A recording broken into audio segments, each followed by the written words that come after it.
Imagine a place where you could buy anything, from exotic drugs and forged documents to hacking tools and even hitman services, all from the comfort of your home and with complete anonymity. This wasn't the plot of a dystopian novel. It was the reality of the Silk Road, a dark web marketplace in just a few short years became one of the most notorious online black markets in history. Concealed by layers of encryption and fueled by the rise of Bitcoin, the Silk Road promised freedom and revolutionized how people thought about buying and selling illegal goods.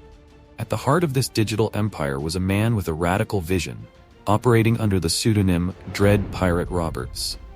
Ross Ulbricht, a libertarian idealist turned dark web kingpin, set out to create a marketplace free from government control. A utopia for those who shared his disdain for the war on drugs, and a haven for those seeking to operate outside the bounds of the law. The Silk Road was not just a marketplace, but a bold experiment in decentralized, anonymous commerce that would test the limits of technology, law enforcement, and human ambition. This is the story of the Silk Road, a tale of innovation, idealism, betrayal, and the relentless pursuit of freedom, set against the backdrop of the Wild West of the Internet. It's a journey through the shadows of the digital world, where every click could mean riches, ruin, or arrest, and where the glow of a computer screen often blurred the line between right and wrong. Buckle up as we dive into the rise and fall of the dark web's most infamous marketplace. Ross Ulbricht, a libertarian with a strong belief in personal freedom, created the Silk Road as a way to disrupt the traditional drug trade and promote a marketplace free from government regulation. Ulbricht, former physics and engineering student, was deeply influenced by libertarian economic theory, particularly the works of economist Ludwig von Mises and the Austrian School of Economics. He envisioned the Silk Road as a means to reduce the violence associated with the drug trade by moving transactions online and ensuring anonymity for buyers and sellers. Ulbricht initially ran the site as a side project, coding the platform in PHP and hosting it on a server in Iceland. He chose the name Silk Road after the ancient trade routes that connected the East and West, symbolizing a marketplace that connected buyers and sellers without borders. The platform's business model relied heavily on Tor, an anonymizing network that conceals users' locations and browsing habits, and Bitcoin, a digital currency that offers pseudonymous transactions. The Silk Road quickly gained popularity as it provided a relatively safe, anonymous, and convenient way for users to buy and sell illegal drugs, counterfeit documents, hacking tools, and other contraband.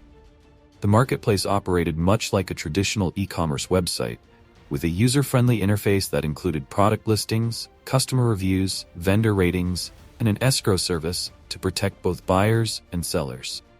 User anonymity. Users accessed the site via Tor, which masked their IP addresses, and transactions were conducted using Bitcoin, which offered an additional layer of anonymity. To register, users needed only a username and password, with no email address required. Grow system. A key feature of Silk Road was its escrow service, which held funds in Bitcoin until the buyer confirmed receipt of the goods. This system helped build trust in the marketplace by protecting buyers from potential scams. Reputation system. Similar to platforms like eBay, Silk Road had a reputation system where buyers could leave feedback on vendors. This helped to ensure a level of accountability and allowed users to gauge the reliability of sellers based on past transactions. Categories of goods. Although most of the products sold on the Silk Road were illegal drugs, the marketplace also offered categories for digital goods, like hacking tools and stolen data, counterfeit items, and even services like contract killing, though there is no evidence that any murder-for-hire services were successfully carried out through the site. The Silk Road was more than just a marketplace. It fostered a community with a distinct libertarian ideology. Forums attached to the site allowed users to discuss various topics, ranging from drug safety tips, philosophical debates about the morality of the drug war. Ulbricht, under the pseudonym Dread Pirate Roberts, frequently engaged with users, promoting the idea that the Silk Road was a tool for freedom and that individuals should have the right to make their own choices about drug use.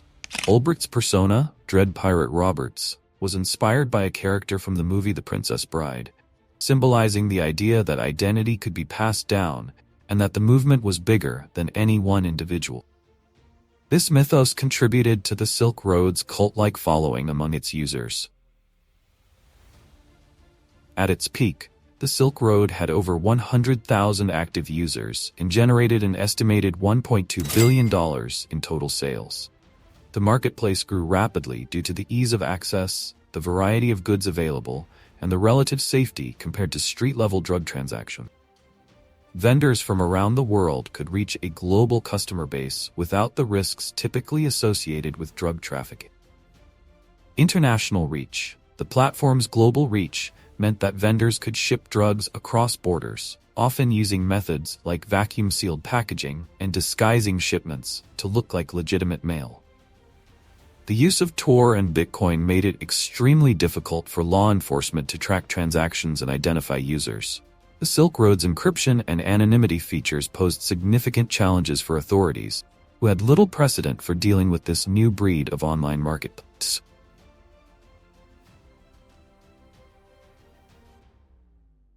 Despite the Silk Road's success in evading law enforcement for a time, various agencies, including the FBI, DEA, and Homeland Security, were actively investigating the platform. The investigation into the Silk Road was complex and involved extensive collaboration between agencies around the world. Investigators initially had little to go on, as the site was hosted on the dark web, and transactions were conducted with Bitcoin. However, they slowly began to piece together information through traditional investigative methods, such as undercover buys and tracing digital footprints. The FBI's breakthrough came from a combination of cyber and traditional detective work. A key lead came when an early forum post by Ulbricht, under a different username, advertising the Silk Road was traced back to his email address. Investigators also identified a server hosting the Silk Road in Iceland and were able to clone it, gaining access to the site's backend. On October 1, 2013, Ross Ulbricht was arrested in a public library in San Francisco. The arrest was strategically timed so that Ulbricht was logged into his computer as Dread Pirate Roberts, allowing agents to seize his laptop before it could be encrypted. This gave the authorities access to a wealth of evidence, including chat logs, Bitcoin wallets, and detailed records of Silk Road's operations. Ulbricht was charged with multiple counts, including conspiracy to commit money laundering, computer hacking, and conspiracy to traffic narcotics. The evidence against him was overwhelming, and the trial revealed the extent of his involvement in the site's operation, including his attempts to have 6 individuals killed, none of which were proven to have been carried out. Ulbricht's defense argued that he was not the real Dread Pirate Roberts, but rather a fall guy who had taken over the site briefly before passing control to someone else. However, the prosecution provided extensive evidence showing Ulbricht's direct involvement from the site's inception to his arrest. In 2015, Ross Ulbricht was found guilty on all charges and sentenced to life in prison without the possibility of parole. The harsh sentence was intended to serve as a deterrent to others who might attempt to set up similar marketplaces. The takedown of the Silk Road was seen as a major victory for law enforcement, but it also highlighted the challenges of policing the dark web. In the years following Ulbricht's arrest, numerous copycat sites emerged, such as Silk Road 2.0, Alphabay, and Hansa Market, each promising to be bigger, better, or more secure than the original. You guys do not believe that Ross, that he saw this through, that he was responsible for more than kind of the creation of Silk Road? Correct. Not for a minute. You got the call, Ross is in trouble, and what went through your mind? Well, it was shocking because Ross had never been in trouble, and he has no record of anything. It was like a bomb went off in the house, it's just, we had no idea that anything like that was coming.